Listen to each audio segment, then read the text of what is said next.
Ana. Senyora Vallvera. Gràcies, senyor alcalde. Volia dir-li a la senyora Palomares, tornem al tema de segells, vostè anomena el tema de formació, pues, és molt important la informació i potser a vostè li fa falta la informació que vaig a donar-li ara.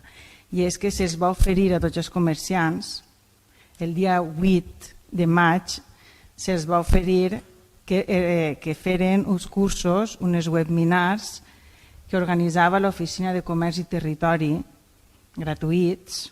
De fet, una de les nostres regidores, Mònica Palomares, els va fer i després es va enviar fins i tot un resum.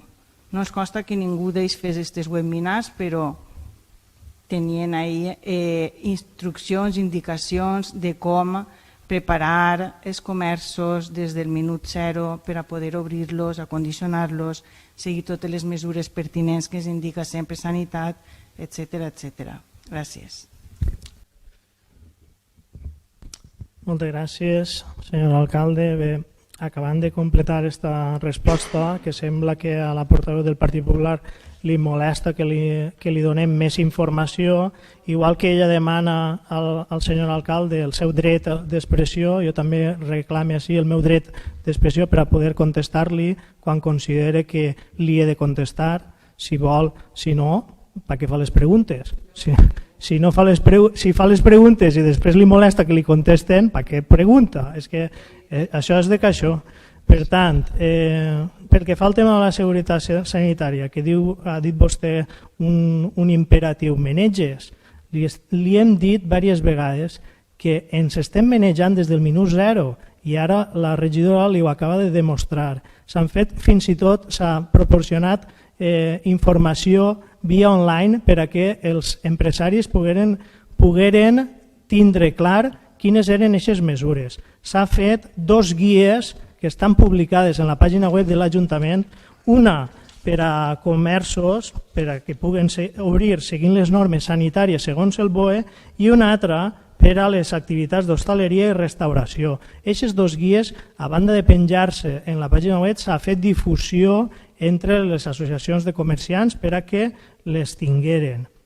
A representants de les associacions de comerciants, tant del poble com de la platja. Per tant, li agrairia que no qüestionara si es fa o no es fa i conforme li he dit a la meva companya que s'informe del que està fent l'Ajuntament, perquè es publica en la pàgina web i sembla que ni tan sols revisa el que es publica en la pàgina web d'aquest Ajuntament. Dir que Tavernes és un poble lliure de Covid, doncs sí, és molt bonic, intentarem que així siga, però en aquests moments ningú en tot el món pot garantir que n'hi hagi un espai físic, bé siga un municipi, una comarca o un país lliure de Covid. Això és impossible. Per tant, com a eslògan està molt bé, però a nivell sanitari és impossible de complir, perquè en qualsevol moment pot haver un contagi, bé siga importat o bé siga de qualsevol altra manera. Per tant, fem propostes serioses i, com ja li he dit, si veu tot el que es publica en la pàgina web podrà veure que s'està treballant des de ja fa temps en una campanya de foment del turisme en el qual hem llançat aquest eslògan de vine a Tavernes, estaràs com a casa, per a donar aquesta seguretat de que la gent quan vinga a Tavernes tinga la sensació d'estar com a casa. Després... Senyora Palomares. Sí. Senyora Palomares. Però a veure, en internet hi ha moltes coses que es publiquen i després no són certes.